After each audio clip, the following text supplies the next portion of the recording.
पर हम हैं अटके यारा, दिल भी मारे झटके हो, क्योंकि तुम हो हटके।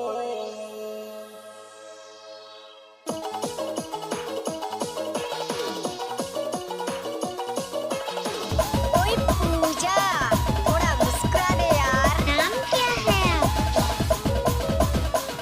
सरजन बाबू। नाम क्या है? सरजन बाबू। DJ मिक्स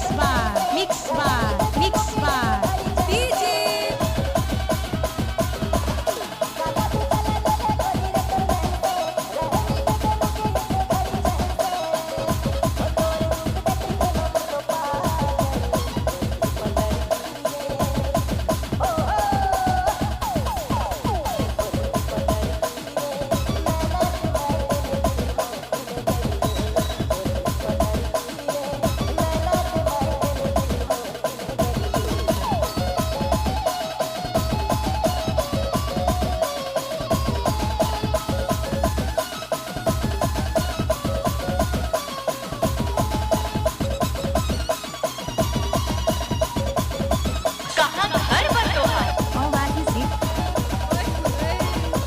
कहाँ से ढूंढकर लाते हो तुम ये सब?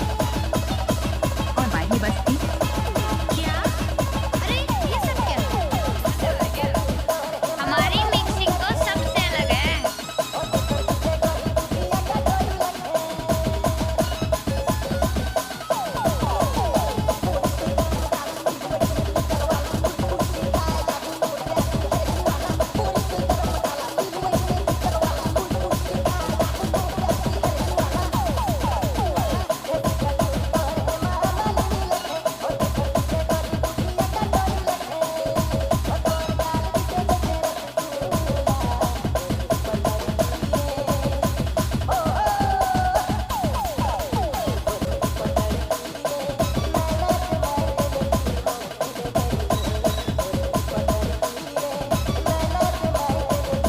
क्या नाम होता है?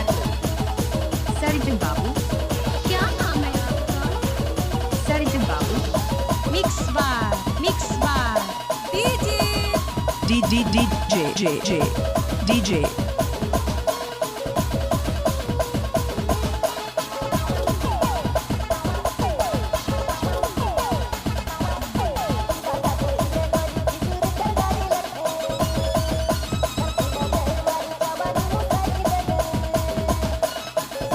नाम तो आपने सुना ही होगा।